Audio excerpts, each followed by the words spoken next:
Hello, and welcome to Step Up Nigeria's podcast. Our podcast is an initiative built to create awareness of governance issues that highlight the cost of corruption and its impact on service delivery. Our podcast also hopes to educate the everyday Nigerian on corruption challenges faced and seek to find solutions to those problems. Welcome. On our podcast today, which is a very special podcast episode, we will be talking about Halima's Vote, the animated film.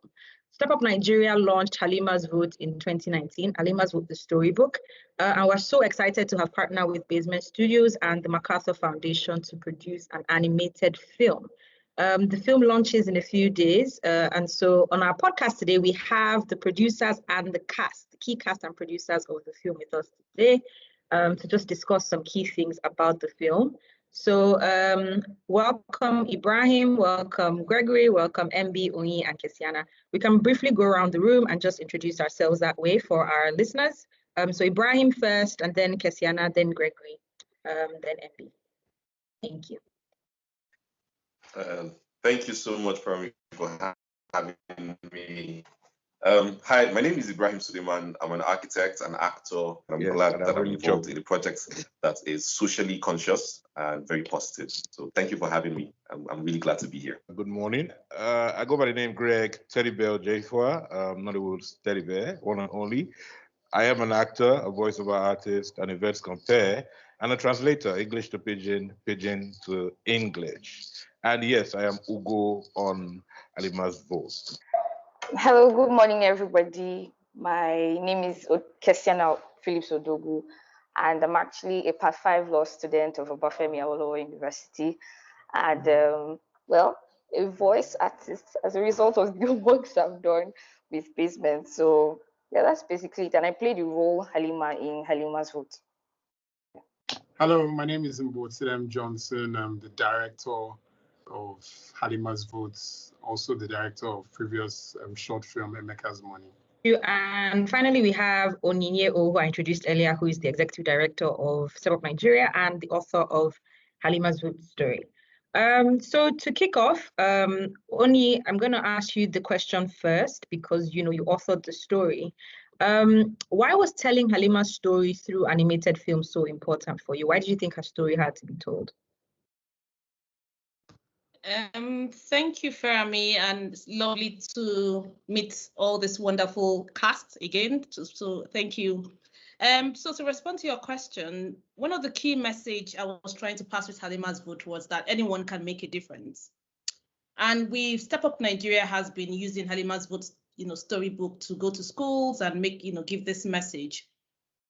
And through the books, we've reached about 12,000 children. But I thought that, it was good, and the way we engage children using these books is by going to schools. And I've always believed that maybe turning like Halima's Vote or Emeka's Money into an animated film would enable us to reach more children than we reach in schools, and not just children as well. I thought that it could be an opportunity to influence adults. And so as a result, and I was also thinking of more entertaining ways to pass this message about anyone can make a difference, about the role of girls in governance, about the negative effects of vote buying. And I thought that this is a message that should just go beyond the children in schools. And the best way to do that was to look for something a bit more innovative and entertaining to relay this, complex governance messages, in a simple and entertaining form. So this is the reason why I decided to tell Halima's story using an animated film. If I use Emeka's Money as an example, we have reached about 12,000 children with Emeka's Money, storybook. But when we launched Emeka's Money, the movie, we've reached so far, I think we've reached about 90,000 people on the movie. So I thought that this would be a good opportunity to reach more people. All right, thank you very much, Oyi. And definitely, I'm convinced that a lot more people will also see Halima's Vote and will be inspired by it. So MB, next, as the director, when you were first approached to create this film, what was most striking to you about Halima's story? What was the most exciting thing about starting this new project? I think what really caught my eyes the most was we actually, the setting, the location where the story was being told, and also coming from the perspective of a woman. I think that's really where it caught my eyes the most. I just liked the idea that it was coming from a woman's perspective. And I think the other things that how decision making and how our actions as citizens in the country can actually, sometimes we just blame it on the government, but we actually have a stronger impact on what happens in the government. So I think that's what really caught my eyes the most.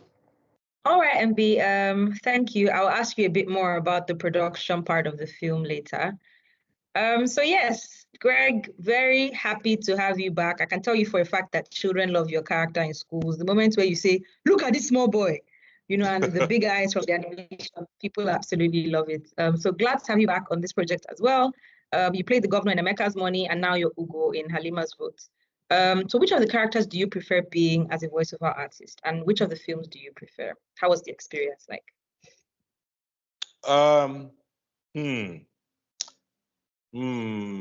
Okay, I really can't be biased. I like both characters. I like both stories, but because Halima, for Emeka's Money, it was basically corruption.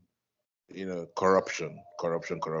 But now Halima's Vote touches on both corruption and, you know, the role women can play and have to play to create a change. So for me, it's 2-3 tier, and so I like Ough more because he's involved in something that is more than what he did in Emeka's Money. You know, then for the stories, I also like it for the same reason that Halima's Vote, for me, touches on more than one social problem. Okay, so yes, let me put it that way. But they're both great stories and both great characters. Thank you very much, Greg. So Keseina, you played Halima in the film, and I'm wondering, you know, are you the one who's also singing when Halima is singing? Because it's amazing. So what was your experience bringing Halima to life? What do you think about the character, the story, you know, how all of that? Just let us know how that was. Okay, so yes, I did also sing, and and being on it was actually amazing. It was like a first-time experience of doing a voice over and also singing. It was my first time experience, so it was new, and because at that time I wasn't really busy like that, so it was for the whole new experience. Okay, I'm ready for this and all. Of course, it did come with a few challenges and all of that. And then the storyline was just amazing. I mean, it's easy to, you know, talk about corruption in a whole and not like dissect it in like certain parts. But this one actually addressed the public and not the government per se. So it's like the government has a part to play in it, but then we as a people also have a part to play in it. So it's not just corruption in the sense of, but like, okay, we as citizens, what exactly are we doing to stop the corruption? So it was so relatable because I have been in a position maybe where I'm not okay with someone's opinion on something or a general opinion, and I try to share my opinion and it's kind of just shut down because it's not the general thing that people believe in.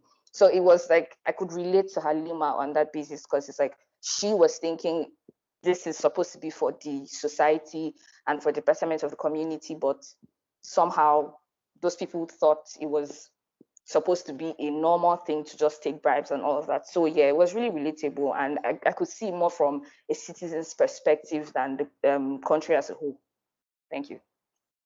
Yeah. So follow up still, how has being part of this project influenced you? You know, being Halima, has that affected any other thing in your life, or has that influenced your thoughts or behaviors in any way?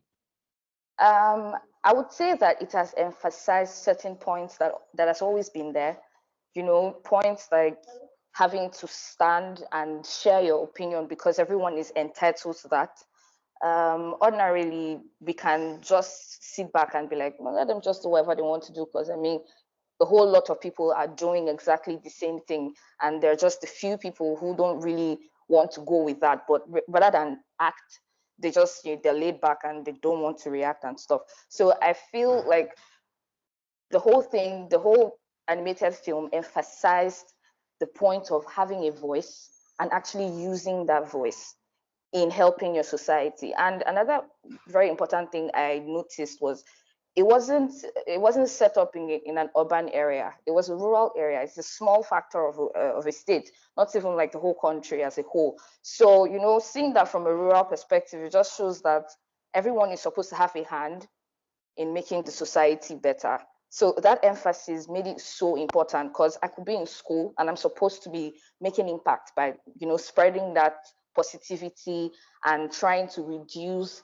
corruption and all of that in my small society. So it emphasized so much of that, and that was so relatable. And of course, the whole point of it was just amazing, actually. Thank you very much, Keseina. And I'm surprised this is your first time singing, because your voice on that track was amazing. I have to be the first to tell you that if you haven't heard that, were really, really, really well done. So I'll go back to you. You're welcome. I'll go back to Ough and MB briefly. I'll start with Ough.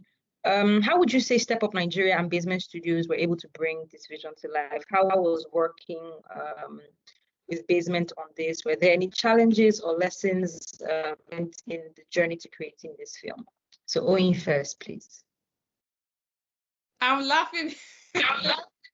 I'm laughing because I can see MB really laughing when you said what were the challenges. I think the challenges ended yesterday.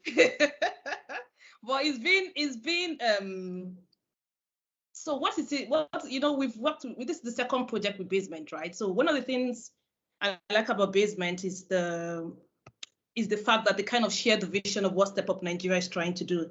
When you have creatives coming together with development practitioners to, you know, to give a social message using film, I think it's important that those, you know, both parties kind of have the shared vision. And I think I want to state that that was really very critical, you know, in the partnership with Basement. Now, how did we work as partners? I can tell you it wasn't easy, particularly Halima's Vote. Halima's Vote has been quite a challenging project, you know, and I think for Basement as well, you know, mostly for Basement, with the COVID-19 and so many things. But I'm happy and glad that we've been able to move past all those challenges and produce, and hopefully you have produced the film that many people, both in Nigeria and outside of Nigeria, would love.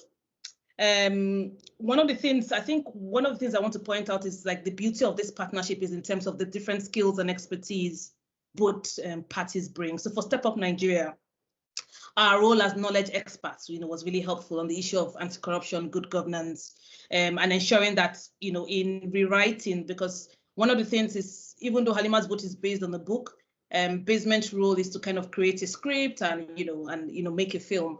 And so where we come in is things like ensuring that the script stays on message, doesn't deviate much from the book. You know, Step Up Nigeria also providing technical advice around the, you know, quality of the animation, the, you know, just basically the whole production, and just to ensure that the film hits the targets. One of the things we want to do with this film is to change behaviors.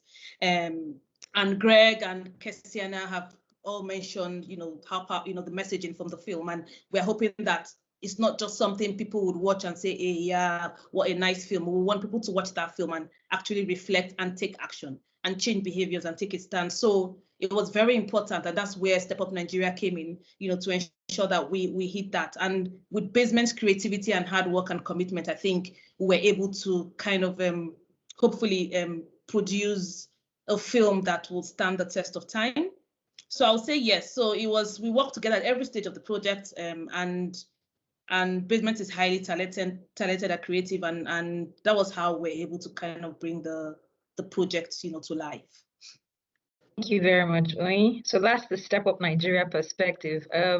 Let's welcome MB. Let's hear from Basement Studios. How was the process of creating this film? Any lessons, any challenges, and, you know, how you brought the vision to life, even from an animator's perspective? It would be interesting to hear. So MB.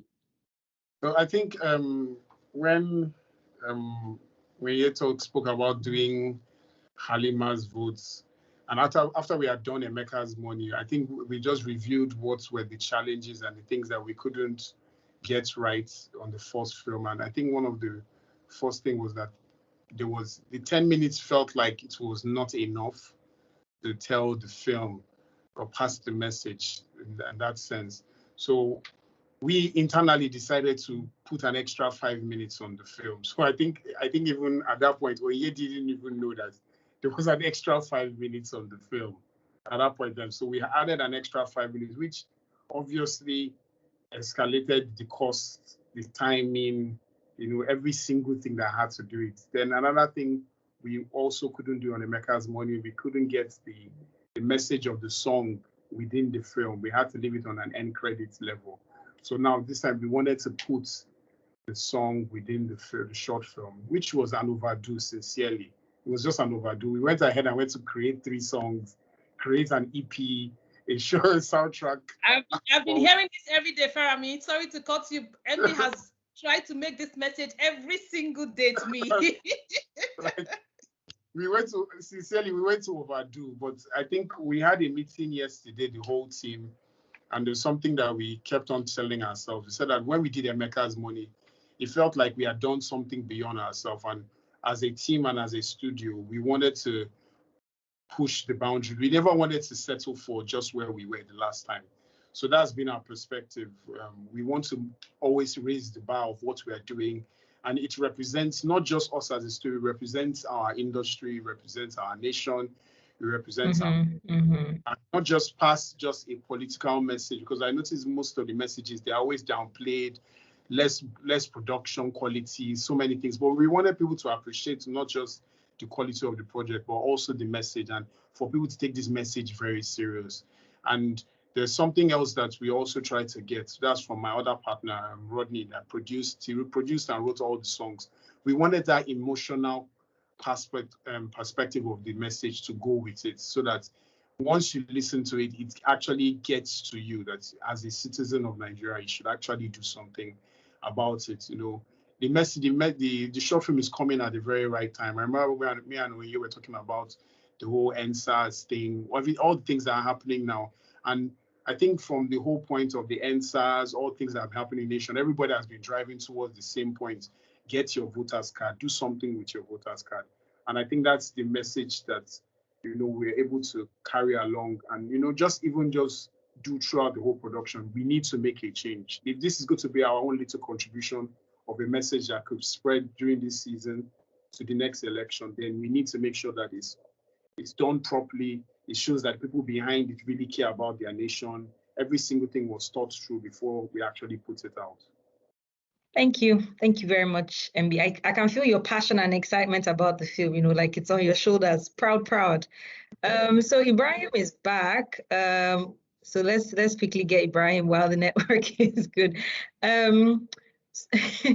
So yeah, Ibrahim, again, like I said, really excited to have you on this project. You are Ahmed. So how did you feel when you were approached to be a voiceover artist for this film? Is this the first time you're being a voiceover artist, or your thoughts about the story? So yes, when MB hit me up and tried to get me on the project, in fact in less than 5 minutes I was completely sold.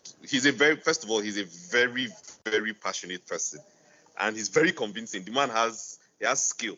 So it was a period when I was working on a lot of different projects at the same time. So we both knew that scheduling might be a challenge, but he just never gave up. He just always, and he was so understanding that at some point I started to feel very guilty. Like I felt really bad, and I was like, bro, you've gone above and beyond, to give me an opportunity to do something that I have always wanted to do, and you don't have to be so understanding. But he's who he is, and it was a rough time for me because I was juggling too much at the same time. It was just crazy. But then we finally were able to work it out, and then I found a good time that was also good for the studio, and then I showed up, and we just had a lot of fun in the studio that day. It felt like I should come back every day and just hang out with them. Like we spent so much time laughing, and then it turned out that we had a lot of mutual friends that we grew up with, and it didn't feel like work. It just felt like, something that you're excited about, but then if you find out that thing that you're so excited about is also important, you know. So you're doing something that you're excited about. You're making magic.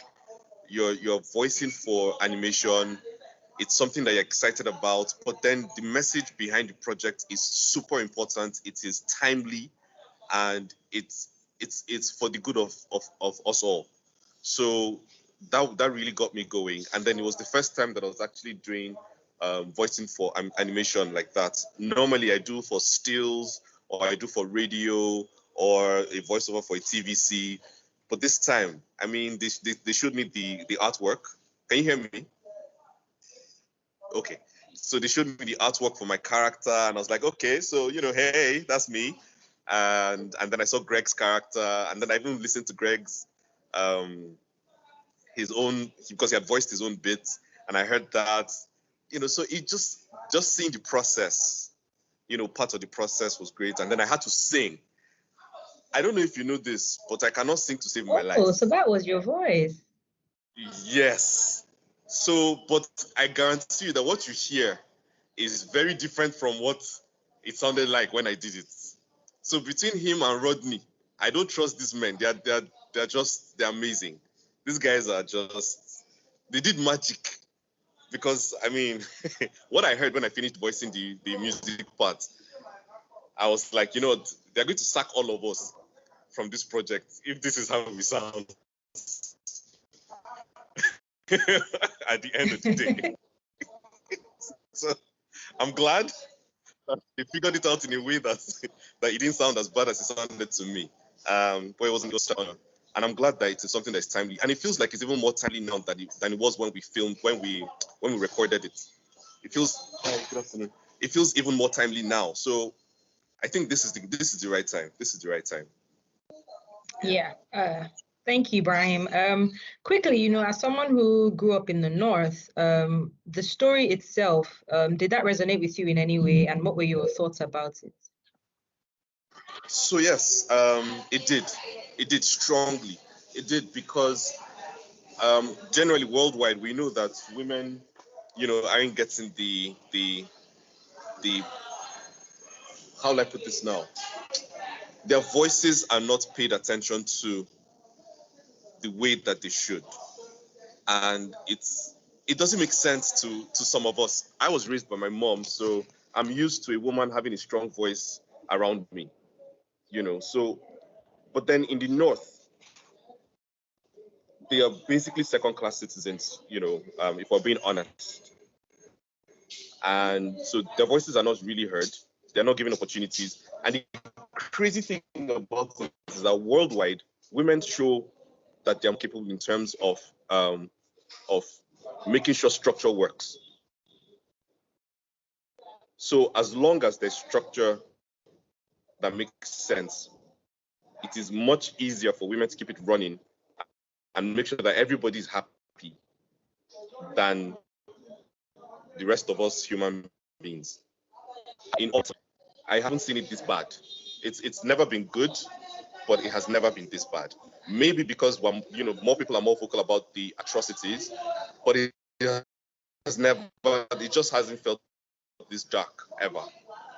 And glad that all of this is going on now, and I'm glad that more people are lending their voices and providing platforms for people to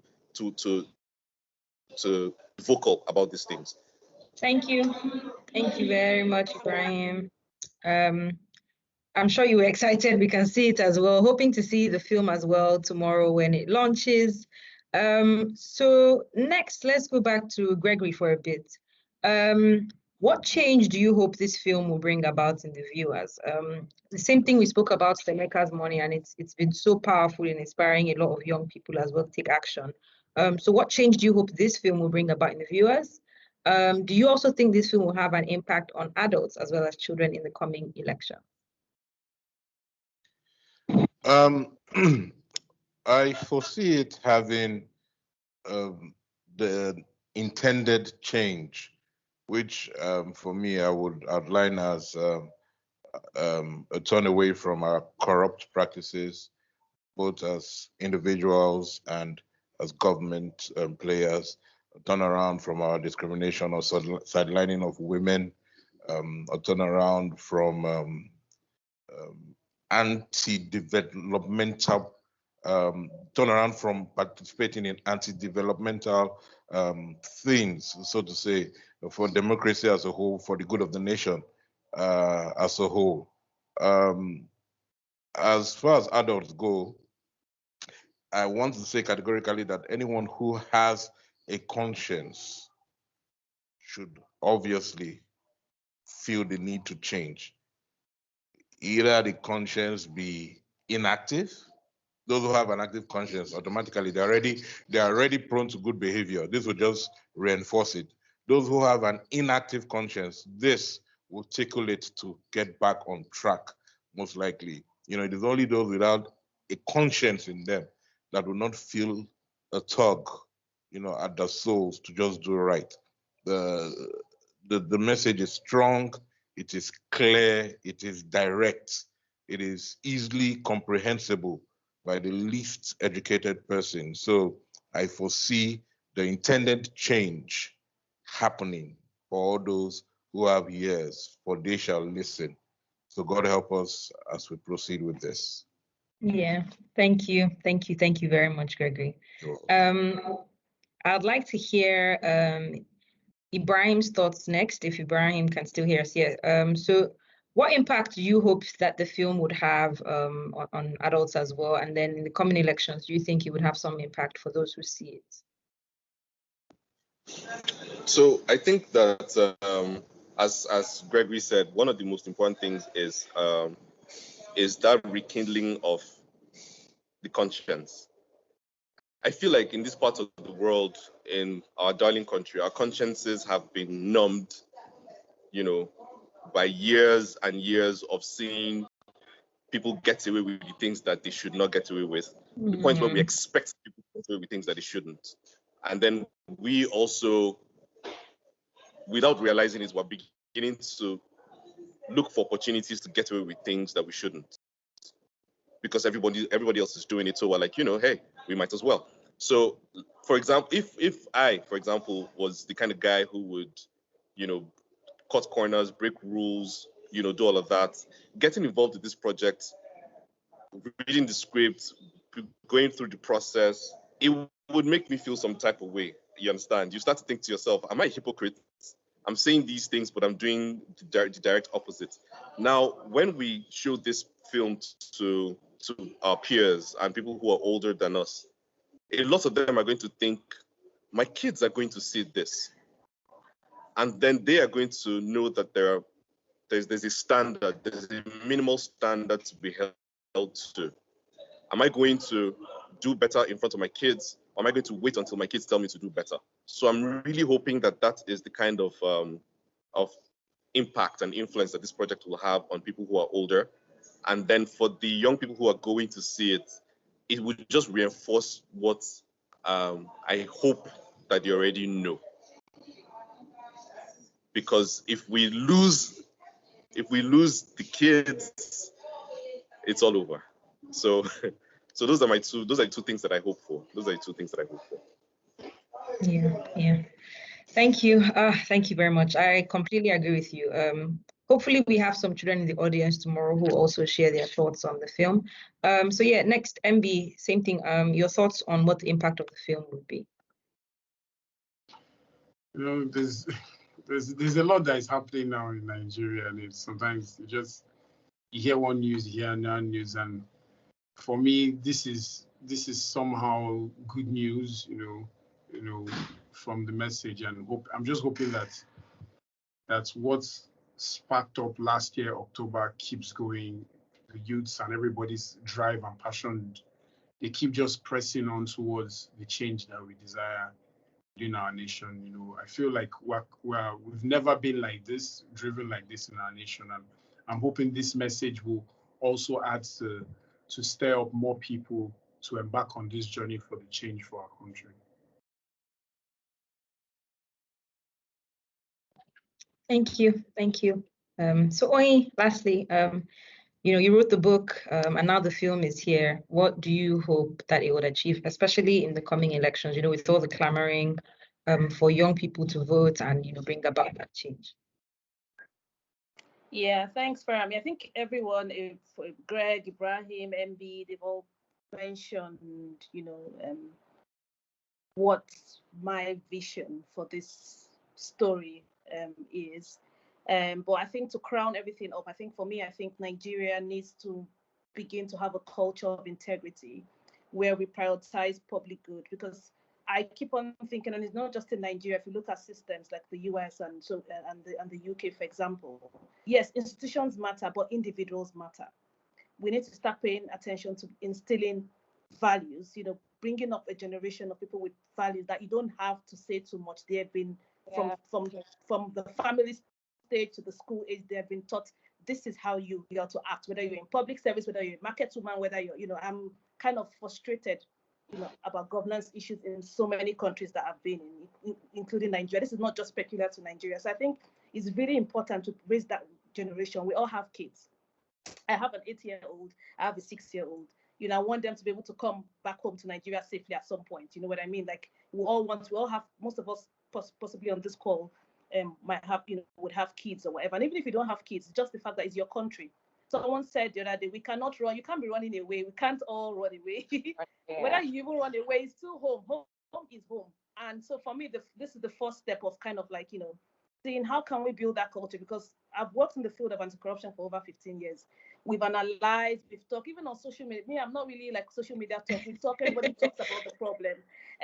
Yeah, I'm not really like, but I just feel like it's time to do. One of the soundtracks in Halima's book is Talk and Do. I think it's time for us to actually now to start to take action. And like Keseina mentioned earlier, it's not just about government taking action. It's me as an individual. Me, I want to start with me. Before I point the finger at Ibrahim or at NB, me as Onyinye, what can I do to make a change? And I want kids to know that they can make a change, that no matter how small. And I also don't want this issue about people thinking that making a change, you have to be like a celebrity or be a politician or be that kind of person. That was why I wrote. In fact, actually, that's what inspired me most in Halima's book when I was writing. I wanted people to see that conductor over there, whether man or woman, can make a change. That village woman over there can stand up and take a stand. And I think that's the Nigeria we should be moving, forward. So I'm hoping that this would resonate and encourage people from different walks of life within the country that they can actually make a difference. And I think for me, I'll be very happy if we achieve that. We're not going to achieve that in the next year or so, even in the next election. But I think people can reflect and begin to think through their conscience on what kind of Nigeria they want going forward. Thank you. Thank you very much, Omi. I do hope that, all our hopes and aspirations for this film will come to pass in the way that we've said, and even beyond our expectations. So to round up our conversation, I'll start with Keseina. You're the lead character, you're Halima. So speaking as Halima, what message do you have for children, particularly young girls who will see the film and who will very likely be inspired by it? What message do you have for them on how to make a positive impact on their society? Okay, first of all, I think it is important for people to know that good values don't go non-existent. They're always there. If you have it, you always have it. Sometimes people actually deviate a bit from some of these things, but some part of them actually knows that, okay, you're not on the right track. You should, go back to where you started from. That's the essence of foundation, because you always get to remember that this is not where I was from the beginning, and I should actually reflect. So I think, bringing up children with these values, letting them know that these opinions they're very good. And the normal system, the normal thing that is being accepted is not the right thing. It's important for children to know from that very young age that they can influence, thoughts, opinions, make a difference. In very small societies, like I mentioned earlier, everything doesn't have to be at the national level or the state level. Your small community or estate, you make a difference. So when you see children in school, there's some things that children pick. There's some things that they learn. So it's like when you instill these good values in them, is to enforce it and keep, hammering on it. You're not supposed to deviate from this. The norm as it is right now is not supposed to be, and you should actually make a difference, even in the smallest things, relatable to children. So, and then making a positive impact. I think that from the perspective of maybe an adult, no not just a child now, it is important for us to actually exercise good values. You know, some of us, like I said, you grow up with these values, they deviate from it and all of that. It is important that we bring back, you know, knowing that the society needs to change, not just based on what the government has to say, but also what the citizens have to say. And it is important because at the end of the day, we form the society, we form the country, we are citizens of the country. So when we don't play our part, it's easy for the government to do whatever it is that they can. And I, like everyone has actually referenced to, that's the NSAS protest. It was really effective and it was eye-opening because a lot of people began to see the need to fight for a cause, even if the results are not like so, we're not going to see them so quickly. It still shows that, yes, people know that there are values that we're supposed to uphold, and that keeps going on for the longest time as possible. And then people eventually see the need to live in a society that needs to benefit everyone. So that's my point on it. Thank you. Thank you. Thank you very much, Keseina. Thank you. Ibrahim, Halima's husband. You know, I think that change in character at some point, I think, you know, Ahmed got to that point where he saw, you know, my wife has a very valid point and I should listen to her and the community should too. I think that's something we need to point out as well in the role of the husbands, you know, of women like this, the role in believing in them, empowering them, lifting them up. So for you also, what message do you have for children, young boys, young girls, on how they can make a positive impact on their society? Okay, so I feel like you just said something that, you know, is very key. Husbands need to support their wives and amplify their voices. It is important for, you know, I mean, as a married man, I know how often I consult my wife on practically everything that I do. And over the last couple of years that we've been together, I've come to realize that because we see things differently, it is easier, you know, it is very easy to just, you know, discount her perspective because that's not the way I see it. But then most of the time, in hindsight, I realized that I didn't take into consideration a lot of things. I just, you know, tunnel vision just made sure that I only saw what the objective was. And then everything that is, you know, on either side of, you know, what I'm focused on gets affected in ways that they shouldn't have. So yes, men, we need to be more deliberate about amplifying the voices of our women. And then little boys, I know that the focus for this is supposed to be, you know, talking to little girls and all of that, but these little girls are going to have to get married to the little boys when they're older. So if we do not get things right with our little boys, it's just what we're going through today is just, it's the cycle just keeps going on and on and on. So I feel like as fathers, as men, we need to also consciously, as we amplify the voices of our wives and our daughters, we have to also teach our sons to defer to them and listen to them and support them. You know, see them as peers. It's important that the lessons that we are having to learn as men today, that is difficult for us to learn, we don't have to it doesn't have to be difficult for our sons. You know, let's if we start now, they won't be the relics that we are when it comes to equality and support and all of that. So yes, I feel like as much as we're trying to focus on giving women, you know, their due, we should also make sure that the boys that we're raising do not make the mistakes that we have already made. So yeah, that's my take. Thank you. Thank you very much. Thank you, Ibrahim. Thank you, Keseina. Thank you, Gregory. Thank you, MB. Thank you, Onyinye. I think it's been an amazing podcast. So much content, so many tidbits to take away, messages to girls, to young boys, to husbands, to women out there, that you and I can be the change that we want to see in our country. And I think that's the inspiring part of the film. I'll let Onyinye just give some final comments to round up, and then we'll be done. No, just to say thank you to Ibrahim and Gregory and Keseina for making out time, and MB making out time, you know, for this podcast. And so lovely to meet all of you. And yeah, thank you so much and have a lovely day. Yes. Thank you. Okay. Thank you.